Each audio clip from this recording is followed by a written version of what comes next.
Hello and welcome to the Steamy, the Scotsman's Politics podcast. With the Scottish Labour leadership contest heating up and politicians drawing in audiences at the Edinburgh Fringe, there is plenty for us to talk about this week. I'm Rachel Amery, the Scotsman's political correspondent, and joining me to discuss all of this is Deputy Political Editor David Ball and Westminster correspondent Andrew Quinn. How are you both this morning? Yeah, hanging in there. And it's quite an early start for us this morning on the podcast for a bit of a difference. Well, then there were two. The Scottish Labour leadership contest will now be one of two men, Michael Marra or Joe Fagan. Nominations to stand closed earlier this week at the beginning, and Monica Lennon, she was seen as an early favourite, wasn't she? And she's now not got enough backing to get on the ballot paper and has been knocked out of the race. So the choice is between Michael Marra, Dundee man and North East MSP since 2021, or Joe Fagan, former leader of the South Lanarkshire Council and a South Scotland MSP since May. Now, last night the pair went head-to-head in the hustings in Edinburgh. David, you were there. What did you make of the hustings last night? I mean, it was okay. It was very similar to the Glasgow hustings last week in that they didn't say an awful lot. Even their opening spiels were pretty much the same script. So they're only appealing to members at the moment, I guess we should remember. So they are kind of talking to themselves a little bit, and it does feel like that. We still don't know really what they stand for. I mean, Michael Marra, to his credit, has been quite candid about how bad the election was. Last night, it did feel like he was maybe trying to appeal to some of those people who had backed Monica Lennon. He was very sort of praising of her and saying how much of an asset she is to the party, and really calling for that kind of unity, which Scottish Labour is terrible at doing, kind of bringing everyone together. Whereas Joe Fagan, we still don't really know what he's going to do. A lot of people don't really know who he is, let alone what he kind of stands for and his principles. He was talking about a kind of progressive public sector reform in opposition to the Scottish Government's plan to very radically cut the size of the public sector. But we don't know any of the detail, how that would work. There was a bit of a row over gender as well. One of the Labour kind of members, local members, Duncan Hothersall, who runs the Scottish Labour Against Bigotry group, brought up gender and basically said that we're a party now where a candidate for leadership can openly equate trans issues to women being in fear, and basically asking if they'd abandon the LGBT community. Michael Marra kind of rewriting history a little bit, saying that he refused to back the GRR and that he's always believed that. But although he was missing from that final vote, he voted for it at stage one. So there's a little bit of trying to play to members and maybe feel you can play both sides of this debate, but obviously it's a very toxic debate, and Scottish Labour's got itself into a bit of a mess with it. It obviously supported the SNP's gender proposals. And right before the election, Anna Sarwar, under pressure from some of the gender critical groups, completely changed that position, and it didn't work electorally. So that was a bit of a sticking point for both of them. There weren't really any answers, and we'll just have to wait and see. Luckily, there aren't too many more of these hustings left. There's a live TV one tonight, and then there's one more public one that we'll be able to go to next weekend. And there'll be lots of other opportunities for party members to put their questions to them at a kind of local level. But other than that, we'll just have to wait and see whether we get those big policy ideas and where Labour's going to go from here, because it does feel like it needs a big change. And all we're seeing at the moment is a continuation of what happened under Anna Sarwar, which obviously was a disaster. Well, that kind of puts a stopper on my next question. My next question for you was going to be, how are the two men actually different? Because they don't seem very different at the moment. They seem to agree on quite a lot of issues. And it's kind of hard to sort of say this candidate's this person and this candidate's this person is a clear dividing line of what you're going to vote for. So it kind of seems like there isn't much difference. Is that probably fair? I think at the moment, yeah, there isn't that distinction between them. And I think that is quite a difficult thing for members to be looking at. Who do I choose here? Michael Marra does feel more confident speaking at these events. He obviously knows more about what Labour has done at Holyrood in the last little while, because he's been, very much involved in that. He's quite confident on his feet, but maybe Joe Fagan coming in and not having that background is an asset given the mess the party's in. But yes, we do need both candidates to really set out what they stand for and their principles here, because otherwise it is just picking at random two guys who who are saying pretty much the same thing at the moment. So that's not going to help Labour. So there does need to be a distinction, really, and something that's going to make one of them stand out to members and the wider public, which has been the big problem for Labour. Andrew, do you think the two men are different enough from Anas Sarwar? Yeah, I mean, that's an issue, isn't it? I mean, and David touched sort of there, Joe Fagan doesn't have the same baggage, perhaps, but he does have pretty much all of Anas Sarwar's team backing him, which is the crazy thing. So he's saying stuff like continuity won't cut it. I was at his event on Friday and he said that several times, and he's acting like he's the fresh face, which I guess he is, but he's got Neil Bibby, who was one of Anas Sarwar's biggest allies in Parliament. He's got Anas Sarwar's head of comms helping him out. He's got different members of Anas Sarwar's team working on his campaign. So it's quite clear he's the guy. He really is the continuity candidate in that sense. And I mean, there's been allegations that Jackie Baillie, the deputy leader, is also backing his campaign, although Joe Fagan's been keen to say he's nobody's puppet, which I think he might have said 3 or 4 times on Friday as well, which really instills confidence into you that he isn't anyone's puppet.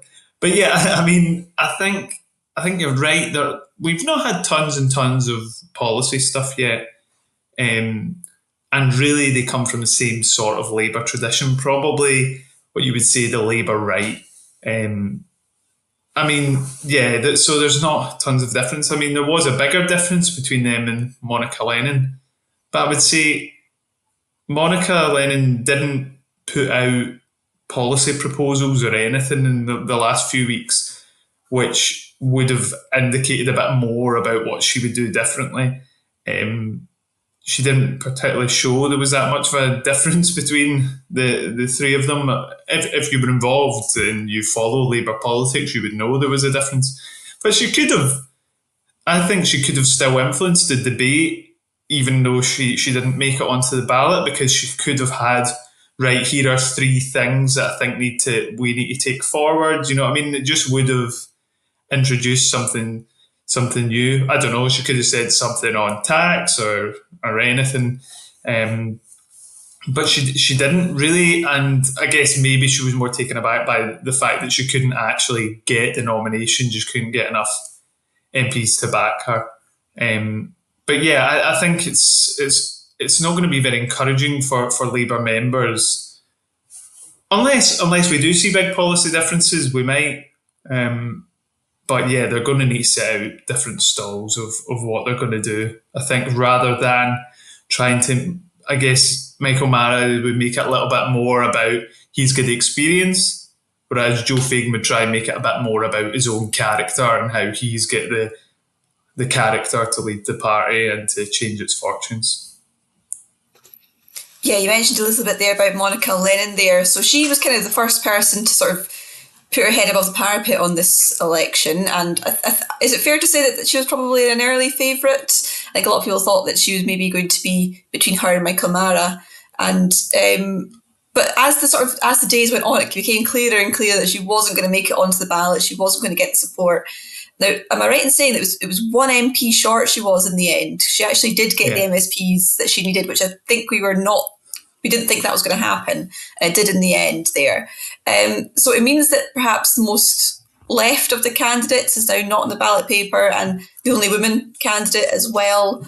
And she had quite a few trade unions backing her. I think Unison and Unite were backing her as well, which that's 2 very big names in the trade union movement all wanting her and now not getting their candidate on the ballot paper there, which is interesting for this debate. Yeah, I think so, yeah. Monica Lennon, first one to say she was coming out and standing in the contest. I mean, it came very quickly for her because she hadn't been an MSP. She lost her seat at the election and then was coming in for Anas Sarwar when he said he was going to the Lords. So it was quite difficult for her because it was just such a short period.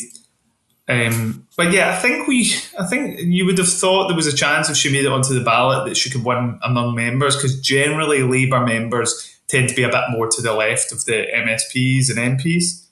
So there would have been a fair chance if she'd had quite a strong campaign. I think, I mean, there's kind of suggestions that early on Michael Marra realised this and was like, I've got to keep Monica off the ballot, so I've got to get endorsements early on. I mean, this is whether he did. I mean, he did get endorsements early on, and within a few days of him announcing, he had the backing of a lot of people who you thought could have potentially backed, particularly MPs, women MPs from the west of Scotland, who you thought maybe could have backed Monica Lennon. So Monica wasn't very happy about this. I mean, I'm not sure it's like the dark arts, particularly asking people to endorse you and they do it. You know what I mean? Like, it's not, I'm not saying they wasn't trying to keep Monica off the ballot, because he might have been, but also getting people to endorse you is a pretty legitimate thing to do. And I think it was a pretty low bar for Monica Lennon to get 3 MPs and 2 other MSPs, excluding herself. So it shouldn't have been that difficult. And I obviously I'm a guy, right, and I'm talking about this, but Monica Lennon spoke about male entitlement and misogyny in the contest, but she didn't manage to get one woman MP backing her at all. Both of the MPs that backed her were men. And I think part of that issue is also that she's very pro gender reforms. Like you were saying, it came up in the debate last night, David. Monica Lennon was really pro it, and that actually put off a lot of women who potentially would have backed her. Women who are maybe soft left Labour folk potentially could have backed her, but they really felt that they couldn't back someone who was for gender self-ID. So, I mean, there's just so many issues at play as well. And people say as well, perhaps Monica didn't have the best personal relations with other folk in the party as well. So it all comes into play, but ultimately it wasn't a very high bar. So if you can't get the backing of 3 MPs, it's very hard to be leader, isn't it? Because it's going to be very hard to govern the group. But yeah, I felt a little bit like Monica's campaign was underwhelming because she didn't set out really that policy platform. She just went on the assumption that people knew she was the more left candidate. Whereas if she'd gone out with these big ideas and then you could see there was quite a bit of public support, that she was getting a bit of public noise around her, that actually she was quite likeable, it could have convinced a few more MPs or MSPs who aren't necessarily naturally her supporters to be like, well, actually, she's our best chance of beating the SNP. But she didn't do that. And yeah, I think it was just pretty underwhelming in the end. Well, we're recording this on Wednesday. David, you were mentioning there's a third hustings tonight at STV, which is going to be broadcast on television as well. Are we going to hear anything different? Are you expecting fireworks? Well, hopefully Colin can give them a bit of a hard time and get some answers out of them, to be honest. I think it's been moderated by someone obviously internally in Labour, someone impartial. And it's been members' questions, and why they were under pressure last night about LGBT rights, which I think is a fair criticism of the party. There hasn't been that heat and that kind of pressure on them to say what they will do. So hopefully that will come tonight. But yeah, it's whether they kind of look up from their scripts and feel they have to say something to stand out, and hopefully that will come on TV when they've got that bigger audience watching them. Yeah, we're still about a whole month away from actually getting a winner here. It's a particularly long, drawn-out contest, particularly given that there was this block of 2 months over the summer where they could have done something a bit quicker.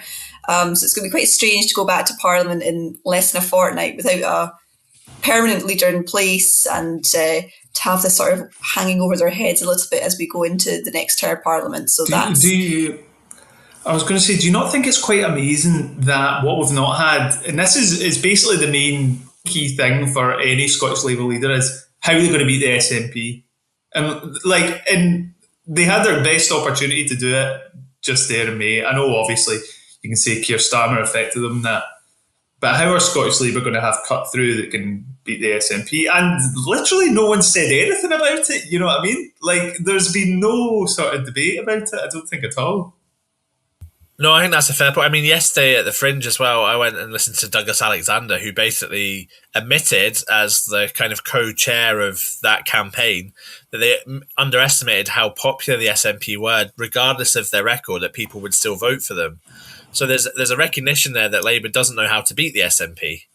So we need these two, like you said, Andrew, this has to be like their number one priority, is being able to put Labour back into power. And we haven't heard a thing on that yet. It's just how I would do the same job that Anna Sarwar did, a bit better. There's no strategy to win, and I think for Labour in Scotland that is quite a dire situation when they haven't got a strategy to win power from the SNP. There isn't even a route to it, particularly if you look at the one that they put forward at the election. It was kind of deluded in hindsight. It was never going to happen. So that really has to be the priority. And you're right, we haven't heard from either of them really how that can actually be achieved. I don't know if it's cynical of me to say there that perhaps that's because both of these people didn't beat the SNP at this election. I don't know if that's a good point or not. Joe, let's put you on the spot though. Who if you had to put a bet on, who are you going to back? Andrew, who are you going to go for? Well, not who I'm favouring, but who I think would win. Michael Marra, just because I think name recognition goes a long way with members. Yeah, he's much better known, and he's had a lot more backing of MPs and MSPs, so that might influence a few members when the membership's pretty low. So, yeah. What about yourself, David?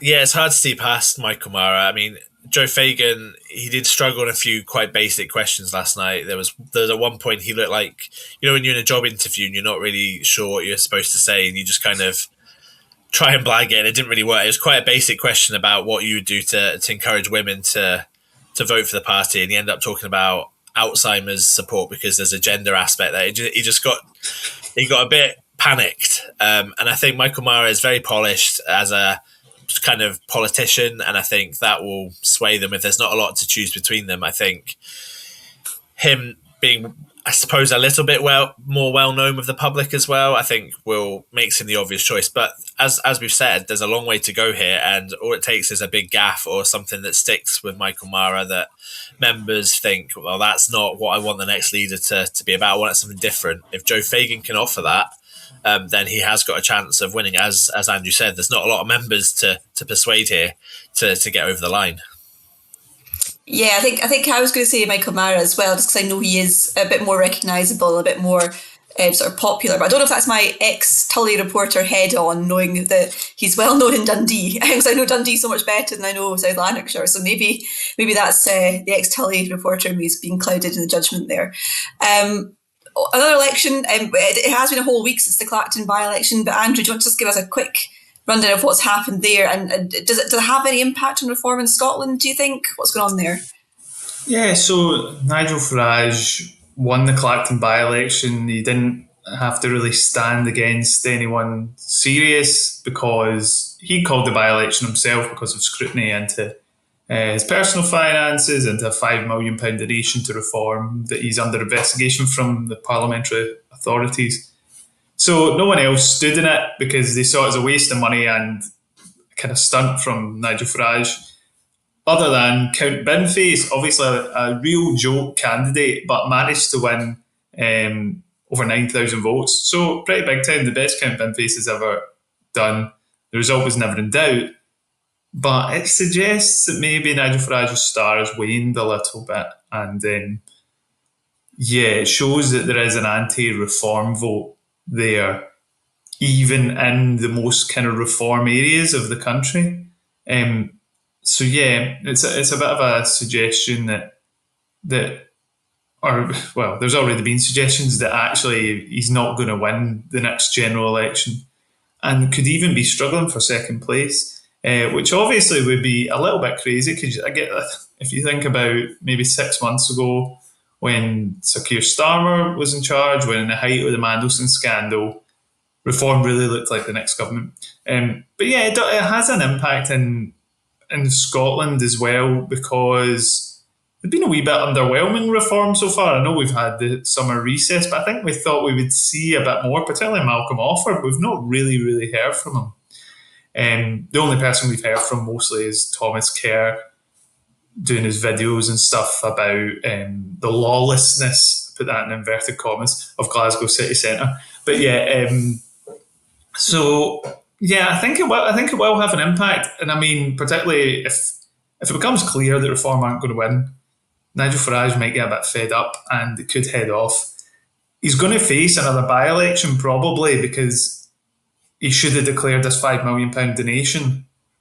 Could that be the time, if there's another by-election, that he decides, actually, no, I don't want to do it? They should reach enough people for a recall petition. If it gets it, you need 10% of the electorate, 25% or something like that voted against them in this by-election. So there should be enough there for it. So yeah, we'll see. I think, and if Nigel Farage goes, then I think Reform, particularly in Scotland, dies because they split off. Some people might join Restore, the more right-wing party. Some people might go back to the Tories. So yeah, so I think it could be the start of things going downhill for them.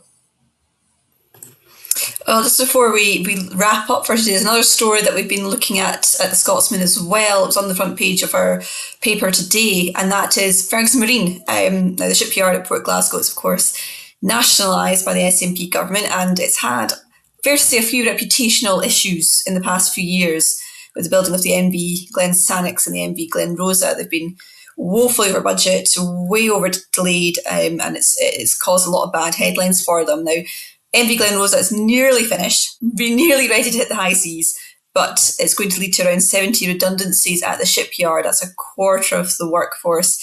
Andrew, that's not good news because it's the last commercial shipyard left in the Clyde. What did you make of this when this news came out? Yeah, I mean, like, it's not great. When the Scottish Government took over Ferguson Marine, it was a big deal. You know, it was a big thing about saving one of the Scottish traditional industries, and then awarding them with these two huge ferries that probably the yard wasn't fit to do. You know, it's not gone well, has it? It's gone completely over budget. But I guess part of the defence for all that, it's over budget, it's all this, it's that, it kept lots of jobs in Inverclyde, Port Glasgow, Greenock, areas I know pretty well, just down the road from where I grew up, and areas that really need the industry, you know, and yeah, it's a shame for all these folk. And I don't think it looks great for the SNP that this has happened, that their own shipyards lame folk off, particularly when there was pressure for it to get a direct award for other ships and it didn't get it for smaller ships that might have been more suitable for the yard. So yeah, so it just doesn't look very good. I mean, redundancies are never good, but yeah, I think in particular this case with the whole ferry fiasco, it's not a great look for the Scottish Government. Yeah, the shipyard is going to be building 4 new vessels as part of the government's small vessels replacement programme, but apparently that's not enough to keep all the people that they have just now. David, is there more the government could be doing here? Because I believe this is now Stephen Flynn's brief, a very difficult brief for him to be taking on. Is there more that he or the other government ministers could be doing here? I don't know, to be honest, because it's very hard to criticise the Scottish Government for not trying to do enough to prop up this yard. They have thrown millions of public money at this to keep it afloat, essentially. I think Andrew's right in the jobs perspective. That was always the SNP's argument. If you always asked a government minister about the shipyard and its long-term future, it's like, well, we intervened and we secured all these jobs. So that argument's kind of gone now, or it's been eroded a little bit with these redundancies. So the argument now is that this makes it more competitive and can give it that long-term future. But I don't think there's any confidence that is the case. We'll have to just wait and see. But I mean, I don't know what else the government can do. They've thrown a lot of money to keep it going. They've helped with the contracts to some extent. I know some of them went overseas, but there's a lot of problems here. It's not a sustainable. It doesn't feel like a sustainable asset, and it's going to be very tricky to keep that long-term kind of orders going. So yeah, it's a really tricky one politically for the SNP, but obviously on a practical level, these people's jobs, it's very difficult in that part of Scotland in particular, where there's a lot of deprivation and unemployment is quite a problem. So this is an area they have focused on and tried their best, I think, to try and keep it afloat. But it's been an area of a complete fiasco for the Scottish government, both particularly politically, and their opponents have jumped on every opportunity to criticise them, and I think that's fair enough. But it is hard to see where they go from here to kind of turn things around and give it that long-term future that they've been promising. Well, that's all we've got time for today. If we could ask all our listeners to keep an eye on the Scotsman's Politics homepage on the website. It's going to be updated every single day with all the latest news, particularly from that all-important Scottish Labour